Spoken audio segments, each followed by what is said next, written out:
As Dr. Frankenstein once learned, the problem with creating a monster is that eventually you have to confront the horrors you have wrought.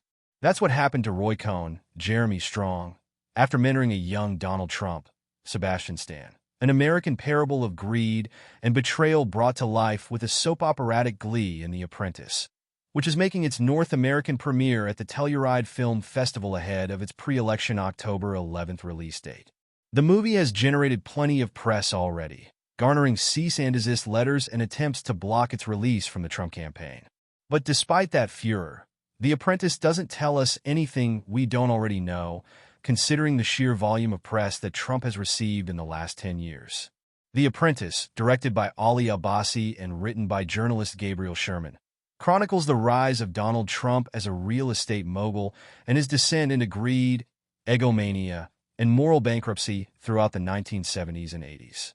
As a young man desperate to impress his father, Fred Martin Donovan, Trump finds an unexpected ally in notorious lawyer Roy Cohn, infamous for sending the Rosenbergs to the electric chair at the height of the Red Scare. Cohn takes Trump under his corrupted wing, teaching him the 3 rules by which he lives. 1. Attack, attack, attack. 2. Admit nothing, deny everything. And 3. No matter what happens, you claim victory and never admit defeat.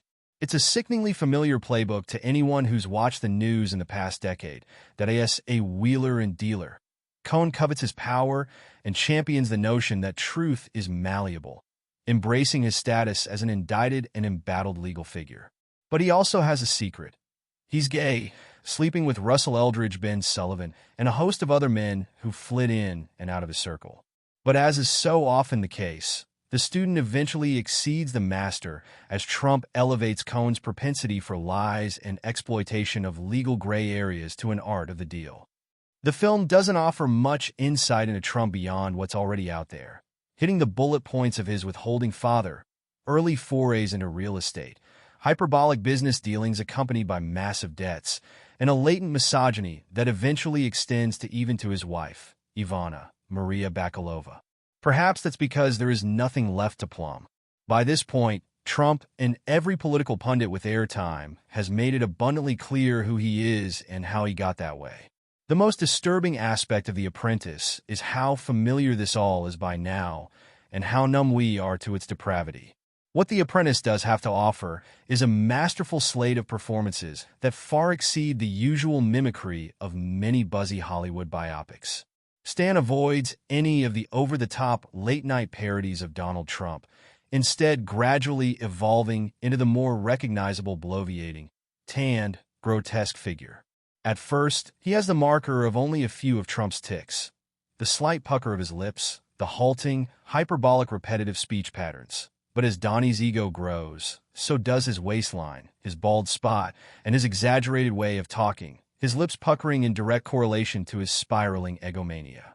Stan shows us that devolution with a careful precision, foregoing imitation for a true embodiment. It's hard to believe that anyone as attractive as Stan could so believably transform into a man so wretched, and yet he does so with a subtlety that Trump scarcely deserves. Still, while Stan's transformation is remarkable, the movie's MVP is Strong as Roy Cohn. Strong, who won an Emmy for his portrayal of eldest boy Kendall Roy on Succession, has a gift for humanizing the most corrupt and despicable among us. Without question, Roy Cohn was one of the most repugnant historical figures of the 20th century, and yet, somehow Strong makes us feel empathy for the man. And really, Mr. Strong, I say this with deep affection, F you for that. Strong is able to reach beyond the moral rot and corruption of a person to find whatever fragile piece of a soul his characters may possess.